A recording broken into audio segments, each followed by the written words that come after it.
لما بنقول اير فراير يفتكروا ان هي تحمير البطاطس. اكيد مش هجيب جهاز كبير طويل عريض زي ده عشان احمر بطاطس، لا ده انا هعمل فيها كل حاجه، المقلي والمشوي والكيك والمعجنات والبيتزا وكل حاجه.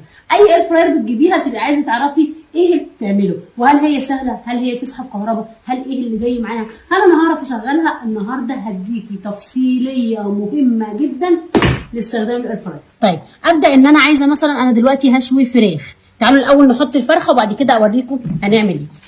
ورق الزبده اللي جاي هديه اصلا مع القلايه احطه كده، واروح جايبه الفرخه بتاعتنا متبله وتمام وزي الفل. هبدا ان انا اخد الفرخه واروح حطاها هنا كده، شايفين، على ورق الزبده. انا دلوقتي حاطه فراخ، ادي الفراخ بتاعتنا. في حرف الام هنا بنبدا ان احنا نختار